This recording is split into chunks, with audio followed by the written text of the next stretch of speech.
Assalamualaikum warahmatullahi wabarakatuh. Alhamdulillahirabbil alamin wassalatu wassalamu ala asyrafil anbiya'i wal mursalin wa ala alihi washabbihi ajma'in.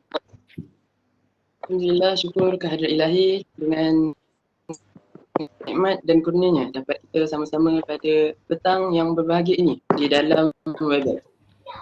Yang berbahagia Dr. Razi bin Yaakob selaku pensyarah Uniza dan pensyarah kami dalam mengajarkan subjek falsafah dan isu semasa. Bersama saya Muhammad Asif Haziq bin Khairul Nizam, dan sebelum saya memperkenalkan barisan panel kita pada hari ini, sedia maklum bahawa pembelajaran online telah dijalankan semenjak pertengahan tahun 2020. Jadi Kementerian Pendidikan Malaysia telah mengambil inisiatif untuk mewujudkan pembelajaran secara online untuk kepada pelajar untuk dapat belajar dari rumah.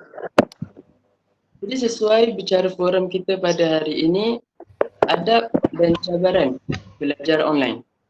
Sebelum saya mengupas topik ini dengan lebih mendalam, boleh sekiranya saya memperkenalkan barisan ahli panel kita pada petang ini. Yang pertama, ahli panel kita yang pertama adalah Sarah Nabila binti Jaya Asmara. Selamat datang saudari. Selamat datang. Selamat datang. Panel kita yang kedua, Muhammad Alif bin Azhar. Apa khabar saudara? Baik, Alhamdulillah. Dan seterusnya Muhammad Adib bin Mat Siddiq. Sihat saudara? Sihat, Alhamdulillah. Dan ahli panel kita yang keempat, Nur Fatihah Farhanis binti Muhammad Faizal. Selamat datang saudari. Selamat datang semua. Yang terakhir, Rifina binti Mat Zaimarudin. Selamat datang juga saudari. Ya, saya. Terima kasih. Dan sebelum saya menjelajah dengan lebih jauh, soalan saya yang pertama kepada panel kita yang pertama, apakah yang dimaksudkan dengan adab dengan ilmu? Silakan.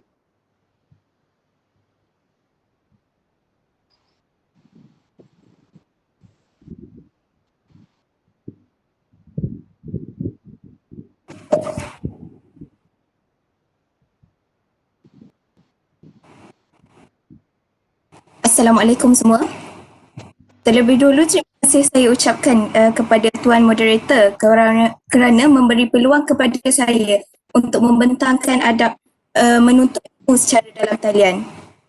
Baiklah, seperti yang sudah sedia kita maklum, negara kita telah menghadapi ancaman COVID-19. Mahu ataupun tidak, kaedah pengajaran dan pembelajaran terpaksa berubah kepada pendekatan secara bersemuka kepada dalam talian. Kaedah pembelajaran dalam talian ini merupakan medium utama buat kita semua. Oleh itu, setiap proses pembelajaran mestilah mempunyai adab sebagaimana pembelajaran secara bersemuka. Antara adab-adab menuntut ilmu secara dalam talian ialah pertama, mempunyai niat yang betul dan ikhlas dalam menuntut ilmu. Kaedah ini akan memberi kesan langsung terhadap kesungguhan pelajar dalam menuntut ilmu di samping memberikan nilai-nilai positif seperti istiqamah, kuat semangat, sabar dan tidak mudah putus asa dalam menghadapi cabaran menuntut ilmu. Niat yang betul akan melahirkan sikap bersungguh-sungguh dalam setiap usaha yang dilakukan dan meyakini bahawa Allah Subhanahu Wa Taala akan memberikan pertolongan kepada orang yang ikhlas dalam menuntut ilmu. Yang kedua ialah memulakan belajar dengan berdoa. Doa merupakan harapan dan keberkaitan seseorang individu dengan Allah Subhanahu Wa Taala. Sebagai pelajar, berdoa pada setiap kali sebelum mula belajar sepatutnya dijadikan sebagai amalan bagi memperoleh keberkatan, ilmu yang bermanfaat, ketenangan, kemudahan serta kefahaman yang baik dan dijauhkan daripada sifat lupa. Yang ketiga ialah melakukan persediaan awal dan bersungguh-sungguh untuk belajar. setiap pelajar perlu memainkan peranan dan bertindak lebih proaktif untuk mendapatkan maklumat serta membuat persediaan sebelum pembelajaran bermula. Dalam menghadapi suasana kritikal seperti ini, pelajar tidak sepatutnya bergantung hanya kepada bahan yang dibekalkan oleh tenaga pengajar semata-mata kerana bahan yang diberikan hanyalah untuk kefahaman asas, bukanlah untuk kefahaman secara mendalam. Oleh itu, setiap pelajar hendaklah bersungguh-sungguh dalam mencari ilmu. Selain itu, pelajar juga perlu menyediakan peralatan yang diperlukan bagi mengelakkan dari hilang tumpang masa guru sedang mengajar. Yang keempat ialah menumpukan sepenuh perhatian terhadap pembelajaran yang disampaikan oleh guru. Bagi pembelajaran secara dalam talian adalah sukan tenaga pengajar melakukan pemantauan ke atas setiap pelajar. Oleh itu, setiap pelajar mestilah mempunyai kesedaran dan tanggungjawab sendiri dalam menghargai pengorbanan yang diberikan oleh guru dengan memberikan tumpuan sepenuhnya serta menjauhi sikap sambil lewa. Sebenarnya perbuatan sambil lewa yang dilakukan oleh pelajar mungkin berjaya dan tidak diketahui oleh tenaga pengajar, tetapi ketahuilah bahawa perbuatan tersebut sebenarnya hanya akan merugikan diri pelajar itu sendiri. Yang terakhir ialah menepati masa. Setiap pelajar mestilah menepati masa yang telah ditetapkan untuk berada di dalam talian dan mengekalkan keberadaan sepanjang sesi pengajaran dan pembelajaran berlangsung. Pelajar juga bertanggungjawab untuk menyiapkan tugasan yang diberikan dan menghantarnya dalam tempoh masa yang telah ditetapkan agar tidak menyusahkan guru di kemudian hari.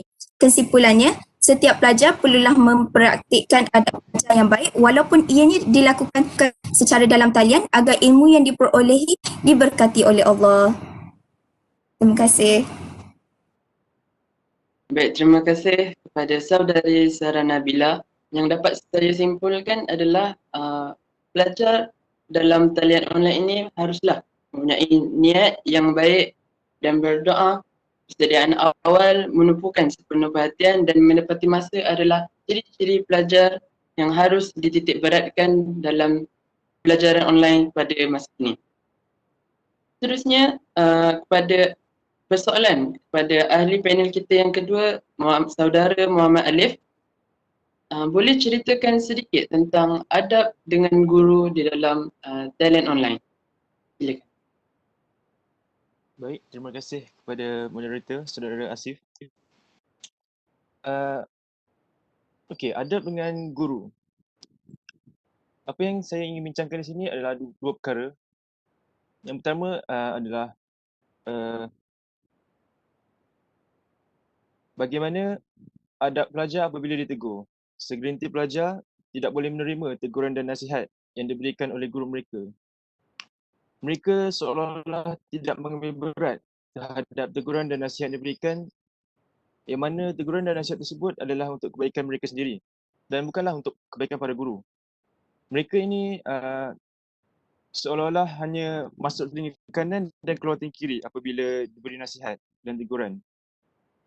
Perkara ini adalah sangat tidak elok sebagai pelajar untuk kita lakukan kerana nasihat ini akan berterusan, bukan sahaja terpakai semasa sesi pembelajaran di sekolah maupun di universiti. Oleh itu, para pelajar hendaklah sentiasa mendengar segala arahan dan teguran yang diberikan dan janganlah kita menjadi seperti mencurahkan air ke dalam keladi. Seterusnya, apa yang saya boleh katakan ialah jangan berkata-kata atau bercakap semasa guru mengajar di hadapan kelas. Kita perlulah diam dan dengar apa yang hendak disampaikan oleh guru. Dalam keadaan kita sekarang yang hanya belajar secara atas talian dan bukannya hanya dalam kelas secara bersemuka, pelajar haruslah dengar apa yang guru sampaikan. Bukan hanya masuk dan melakukan kerja lain. Atau seperti bahasa kita guna ialah parking. Hanya masuk sahaja dalam kelas dan melakukan kerja lain. Memetik kata Imam Syafi'i yang menyatakan, pernah aku menyimak iaitu membuka lembaran kertas di depan Malik iaitu gurunya dengan lembut kerana kewibawaannya agar tidak mendengar gemerisiknya. Dan kata Ar-Rabi pula, demi Allah, aku tidak berani meminum air sedangkan Asy-Syafi'i melihatku kerana rasa hormat kepadanya.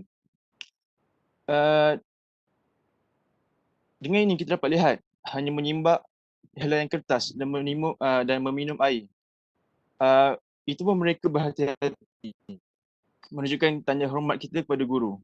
Apatah lagi kita yang bercakap-cakap dan berkata-kata di belakang guru semasa para guru sedang mengajar.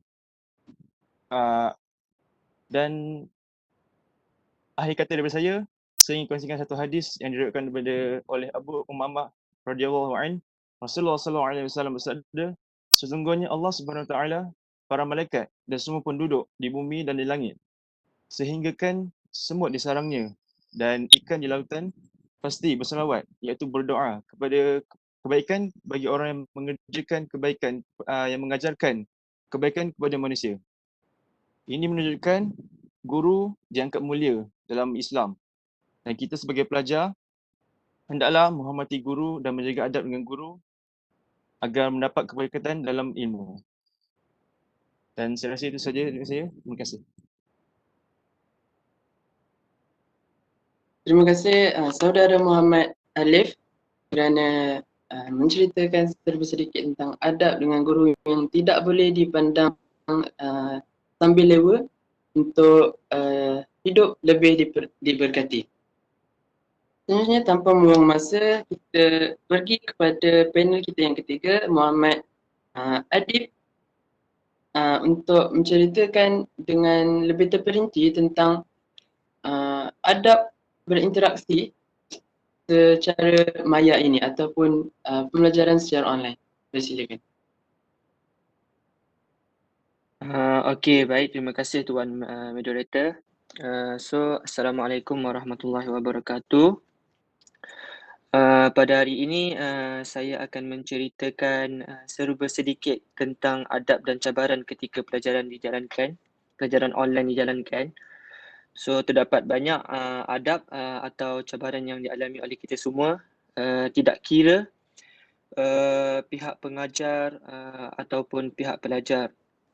Yang pertama adalah ada berinteraksi dalam kelas online. So seperti yang kita tahu bahawa banyak keburukan tentang belajar online ni, akan tetapi dengan adanya perinteraksian antara pelajar dan juga pensyarah ni, maka akan terbinanya persekitaran yang lebih selesa dan baik. Namun perkara ini tidak dapat dilakukan hanya dengan satu hala. Maka perkara ini harus dijalankan dengan perinteraksian atau komunikasi secara dua hala, dan ini membuktikan bahawa komunikasi dua hala itu sangat penting kerana dengan satu hala ia akan menyekat ataupun mengganggu perjalanan kelas tersebut dan menggelapkan suasana atau keadaan dalam kelas online tersebut. Ada banyak perkara yang dapat kita lakukan untuk memudahkan perjalanan kelas online kita ini, dan antaranya adalah dengan meletakkan nama sebenar atau gambar sebenar kita untuk memudahkan kerja pensyarah kita ni dalam mengenal pasti pelajar-pelajar mereka. So seterusnya, jika kita mempunyai persekitaran yang selesa seperti tempat yang kita gunakan untuk belajar, kita bukalah kamera supaya pensyarah berasa tidak keseorangan ketika memberikan syarahannya, dan ini menimbulkan komunikasi secara dua hala, secara tidak langsung, dan ini membantu perjalanan kelas menjadi lebih lancar. Tambahan pula, menghormati dan memberi ruang kepada pensyarah ketika mereka bercakap ni adalah satu yang sangat penting juga. Kita hanya perlu memutekan mic masing-masing dan bertanyakan soalan kepada pensyarah pada masa yang sesuai. Perinteraksian ini terjadi melalui kefahaman pelajar tentang menghormati pensyarah atau pengajar ketika bercakap atau mengajar. Oleh itu kita dapat membuktikan bahawa perinteraksian adalah aspek yang penting dalam belajar online ni untuk mencipta suasana yang lebih baik dan aman. Kita sebagai pelajar perlulah mempunyai adab berinteraksi supaya ini memudahkan perjalanan kita untuk mendapatkan ilmu di masa kini dan juga masa hadapan. Sekian, terima kasih. Terima kasih kepada saudara Muhammad Adib. Adab berinteraksi juga penting demi memudahkan pengajar dan supaya tidak berlakunya salah faham. Terusnya dalam belajar online pada masa kini, mungkin ada cabaran yang ingin yang dihadapi oleh para pelajar dan pada panel kita yang keempat iaitu Nur Fatihah Faranis, mungkin ada cabaran yang dihadapi pelajar pada masa kini. Okey, terima kasih kepada moderator saudara Haziq. Terima kasih juga kerana telah memberi kesempatan kepada saya untuk bersama-sama dalam forum ini. Okey, berbalik kepada persoalan yang ditujukan kepada saya, seperti mana yang kita sedia maklum pada masa sekarang, pembelajaran secara online pada musim wabak pandemik COVID-19 ini sangat-sangat sukar untuk para pelajar. Susulan dari penularan wabak tersebut, pada masa sekarang pembelajaran secara online kini diperluaskan dan kebanyakannya dari institusi pengajian tinggi dan juga ada pelajar sekolah sehingga pada tahun 2021 pun masih ada lagi. Pembelajaran secara online ini biasanya lebih dikenali sebagai home learning atau belajar dari rumah sahaja. Sebelum ini, pembelajaran secara online masih lagi tidak begitu popular di negara Malaysia, tetapi sudah lama dipraktik di negara barat. Justru itu, home learning bukannya satu perkara yang sukar buat mereka di negara barat, tetapi masih lagi sukar buat rakyat Malaysia. Disebabkan itulah muncul pelbagai cabaran yang terpaksa dihadapi oleh para pelajar. Cabaran pertama dalam menjalani pembelajaran secara online ialah penyalahgunaan internet. Penyalahgunaan internet ni bukan satu masalah yang baru, tetapi sebelum bermulanya kelas secara atas talian, penyalahgunaan internet ni sudah pun berleluasa tetapi masih lagi dapat dikawal. Contoh penyalahgunaan internet ialah permainan game, menonton video pornografi dan banyak lagi. Ada juga sesetengah pelajar mengambil kesempatan untuk membuka laman web yang tidak sepatutnya. Mentah-mentahlah ibu bapa mereka memberikan kebenaran untuk mengakses internet, kononnya digunakan untuk kelas online sebagai alasan. Tetapi tidak dapat dinafikan juga internet mempunyai banyak kebaikan kerana dengan menggunakan internet dapat menambah lagi kefahaman pelajar apabila membuat sesuatu perkara. Tetapi bagaimana ibu bapa hendak mendapat kebaikan internet tersebut untuk mengatasi keburukannya? Okey, semua sedia maklum apabila sesuatu ada masalah pasti ada jalan penyelesaiannya kan? Di sini saya ada cadangan penyelesaian yang dapat dilakukan oleh ibu bapa. Ibu bapa perlu sentiasa pantau penggunaan internet anak-anak terutama sekali bagi kanak-kanak dan pastikan ibu bapa juga mengetahui jadual pembelajaran anak-anak ketika kelas online. Ya, saya tahu tidak semua ibu bapa mampu mengawal anak-anaknya sepanjang 24 jam kan. Bagi ibu bapa yang berkejaya, pasti suka untuk mereka memantau segala aktiviti anak-anak mereka. Justru itu, bagi mengelakkan berlakunya penyalahgunaan internet, ibu bapa boleh set di sistem untuk memblok webs atau apps yang tidak bersesuaian dengan perkembangan anak-anak mereka.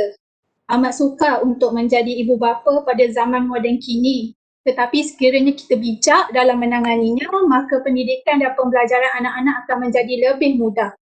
Oleh hal demikian, sekali lagi saya menegaskan bahawa peranan ibu bapa sangatlah penting dalam memastikan anak-anak belajar dengan tenang dan selesa.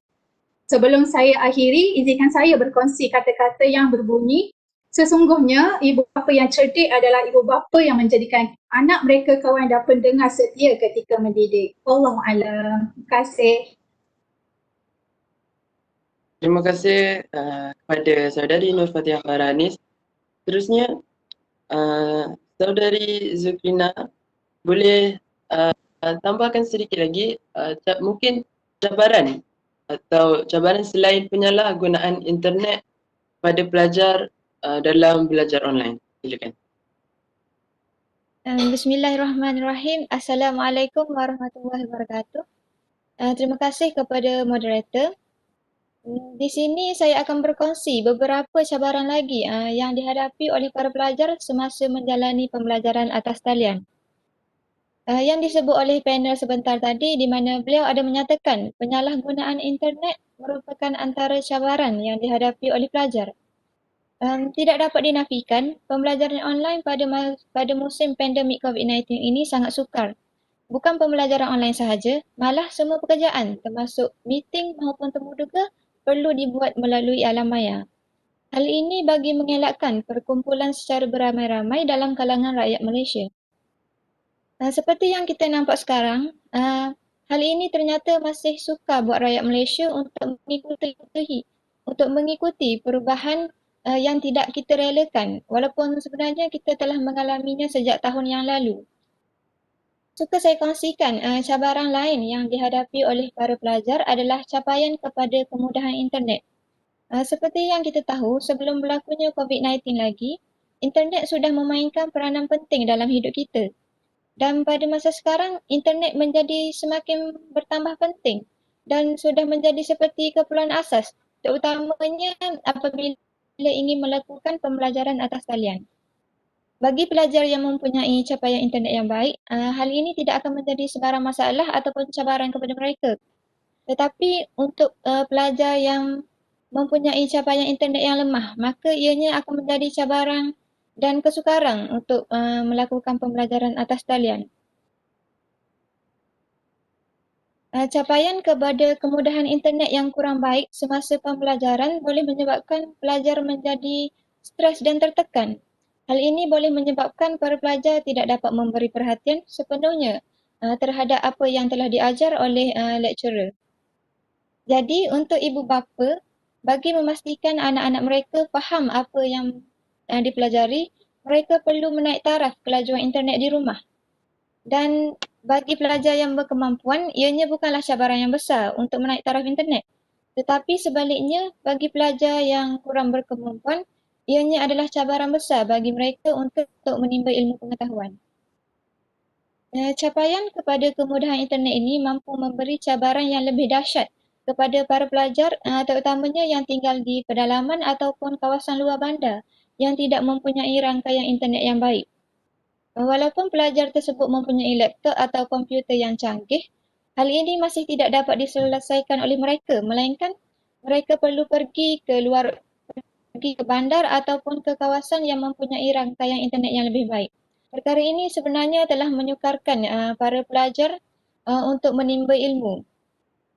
Selain itu, untuk menaik taraf ke internet berkelajuan tinggi, mereka juga perlu membayar lebih untuk memastikan mereka mempunyai rangkaian internet yang lebih stabil dan laju. Hal ini sebenarnya sedikit sebanyak telah menyebabkan para pelajar akan terasa terbeban dan boleh mengurangkan semangat mereka untuk terus menambahkan ilmu pengetahuan. Selain itu, pelajar juga perlu membeli perisian terkini ataupun laptop komputer yang terkini untuk mengakses program dalam talian. Sesetengah laptop ataupun komputer yang lama tidak dapat memuat turun aplikasi seperti Webex, Zoom atau Google Meet. Mereka perlu memastikan bahawa mereka mempunyai perisian yang terkini bagi membolehkan mereka memuat naik aplikasi tersebut. Sejak kerajaan isytiharkan penutupan sekolah dan pembelajaran dilakukan menerusi atas talian, ramai ibu bapa yang mula resah sebab tidak semua ibu bapa mampu membeli peranti untuk semua anaknya yang masih belajar. Oleh sebab itu, ramai pelajar zaman sekarang ni perlu berkongsi peranti secara bergili-gili untuk menyertai kelas atas talian. Hal ini menjadi cabaran pembelajaran yang terbesar dalam bidang pendidikan sepanjang Perintah Kawalan Pergerakan kerana ia menyebabkan ada pelajar yang ketinggalan dalam pembelajaran. Sekian sahaja daripada saya. Terima kasih. Terima kasih kepada saudari Zukrina. Maka pelbagai adab dan cabaran yang perlu dititik beratkan dalam mengharungi segala rintangan dalam pembelajaran online pada masa kini. Seterusnya kita akan pergi ke soal dan jawab. Jadi kepada sesiapa yang ingin mengajukan mengajukan soalan kepada barisan panel kita, boleh memperkenalkan diri dan terus kepada soalan. Dengan segala hormatnya dipersilakan.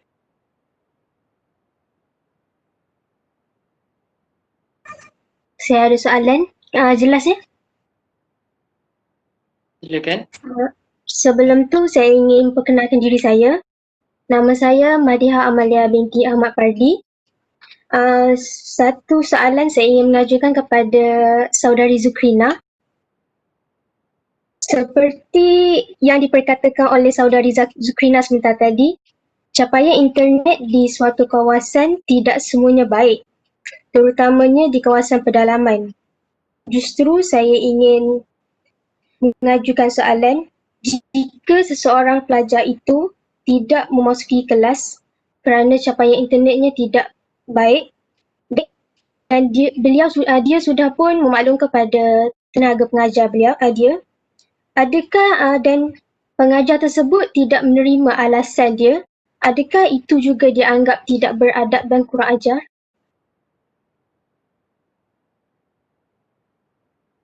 Sudah. Maafkan saya, boleh ulang soalan tadi? Boleh. Saya ingin mengajukan satu soalan. Ya. Jika pelajar tersebut tinggal di kawasan pedalaman dan capaian internetnya kurang baik dan dia telah pun memaklumkan kepada pengajar dia yang dia tak boleh masuk kelas, dan pengajar dia tidak menerima alasan sedemikian, justru adakah ia juga tidak dianggap tidak beradab dan kurang ajar? Okey, terima kasih atas soalan tersebut. Bagi pelajar yang tinggal di luar bandar ataupun kawasan pedalaman, jadi apabila dia memaklumkan kepada tenaga pengajar bahawa dia tidak dapat memasuki kelas, dan bagi pendapat saya, hal ini tidak dilabelkan sebagai pelajar yang tidak beradab. Sebab pelajar dianggap beradab kalau dia tidak memaklumkan sebarang makluman kepada lecturer bahawa dia tidak dapat masuk kelas. Jadi apabila dia sudah memaklumkan, sebagai tenaga pengajar, mereka perlu faham tentang situasi setiap pelajar kerana tidak semua pelajar mempunyai rangkaian internet yang baik. Jadi sebagai tenaga pengajar yang prihatin, tenaga pengajar tersebut perlu sediakan rekod pengajaran beliau supaya pelajar tersebut dapat mempelajarinya apabila internet mereka sudah laju dan stabil.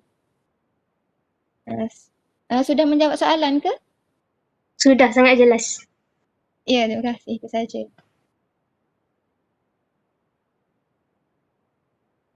Terima kasih kepada saudari yang mengajukan soalan. Seterusnya ada tambahan soalan yang ingin diajukan. Assalamualaikum, saya ada soalan. Ya, dipersilakan. Okey, pertama sekali nama saya ialah Muhammad Syahmi bin Azahir.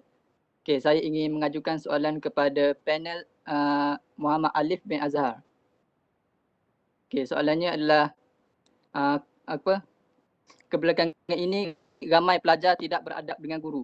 Okey, saya ingin menanyakan beberapa tips untuk menjadi orang yang lebih beradab terhadap guru kepada panel Encik Alif.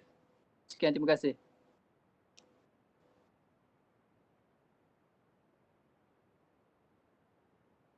Terima kasih kepada saudara Syahmi yang mengajukan soalan.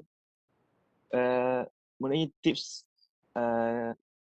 untuk beradab dengan guru. Semua sedia maklum bahawa kita menepi pandemik COVID-19, jadinya kita belajar secara atas talian. So, saya ingin memberi beberapa tips yang mungkin boleh kita amalkan. Yang pertama, kita hendaklah seperti saudara panel Adib sebentar tadi kata, membuka kamera semasa guru mengajar. Ini memberi secara langsung, ini memberi guru lebih bersemangat untuk mengajar kita kerana seolah-olah kita berada di hadapan mereka. Seterusnya, masuk kelas lebih awal daripada guru. Biar kita tunggu guru, bukan guru tunggu kita. Sebab pelajar yang ingin menuntut ilmu daripada guru. Jadinya kita hendaklah lebih awal daripada guru. Dan yang terakhir, meminta izin sekiranya hendak keluar awal. Kita boleh memberitahu kepada guru secara personal sekiranya kita ada sebarang kecemasan atau ada hal yang lebih yang hendak kita lakukan. Dan akhir sekali, ucapan terima kasih. Perkara ini nampak kecil tetapi ia bagi saya amat bermakna kepada guru sekiranya kita mengucapkan terima kasih sebaik saja kelas tamat sebagai tanda penghargaan kepada guru. Dan itu saja. Terima kasih. Baik, terima kasih kepada saudari Syahmi kerana mengajukan soalan yang baik dan memberi maklumat kepada kita semua tentang tips berhadap dengan guru. Seterusnya, mungkin ada persoalan lain yang ingin diajukan. Okey, Assalamualaikum warahmatullahi wabarakatuh. Nama saya Muhammad Akif Nazmi bin Ahmad Azri. Nombor matrik 060662. Jadi saya ada satu soalan yang berkaitan pembentangan yang dibentang oleh saudari Fatihah Farhanis. Memandangkan ibu bapa tidak mampu memantau anak-anaknya menggunakan gadget dan internet kerana sibuk bekerja dan ada komitmen yang tersendiri, apakah inisiatif ibu bapa untuk memantau tingkah laku anaknya ketika menggunakan gadget dan internet? Okey, terima kasih kepada saudari Akif. Seperti mana yang saya bagi tahu tadi, bagi mengelakkan berlakunya penyalahgunaan internet, ibu bapa boleh set di sistem untuk memblok web atau apps yang tidak bersesuaian dengan perkembangan anak-anak. Ibu bapa boleh menggunakan apps ni, Google Family Link for Children and Teens, dekat Google Play Store ada. Kita pun sendiri boleh download apps ni untuk adik-adik kita sendiri. So boleh download lah apps ni. Tu je.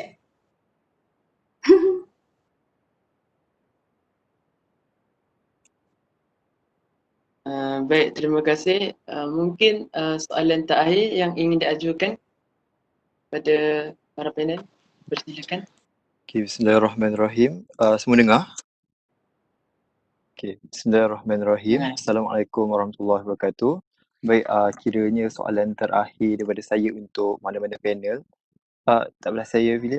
Umum kita mengetahui Malaysia bahkan kebanyakan tempat di seluruh dunia mula menjalankan sesi pengajian secara atas talian, terutamanya ekoran daripada pandemik COVID-19 ni lah.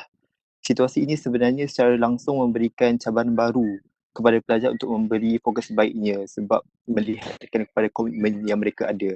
Baru-baru ini juga timbul isu pelajar tak hadirkan diri ke sesi pembelajaran atas talian secara sengaja, yang mana mereka hadir hanya untuk pendaftaran kedatangan, mereka tutup kamera dan melakukan aktiviti tidur, permainan video dan sebagainya. Okay.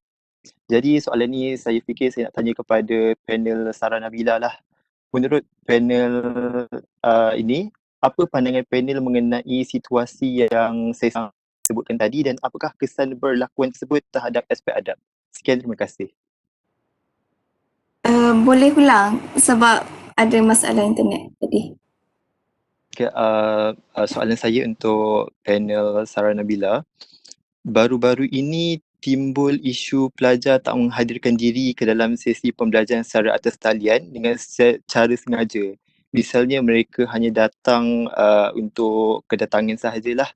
Mereka masuk, tutup kamera, tutup audio dan mereka melakukan aktiviti sendiri, contohnya tidur, main permainan video dan sebagainya. Jadi soalan saya, apa pendapat panel terhadap situasi ini dan apakah kesan perlakuan tersebut menurut aspek adab? Sekian, terima kasih. Okey, baiklah, terima kasih. Pendapat saya,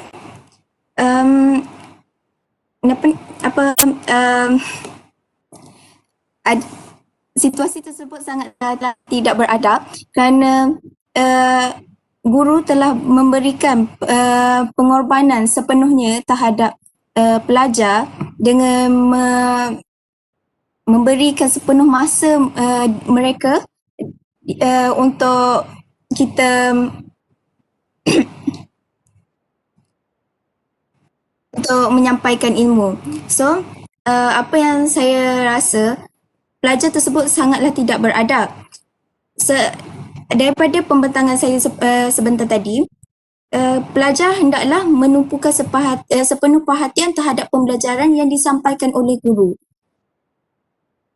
Oleh itu, sekiranya perbuatan pelajar yang tidak menumpukan perhatian sepenuhnya terhadap terhadap guru mengajar, ia sangatlah merugikan dirinya sendiri dan merugikan dia sendiri untuk masa hadapan. So saya rasa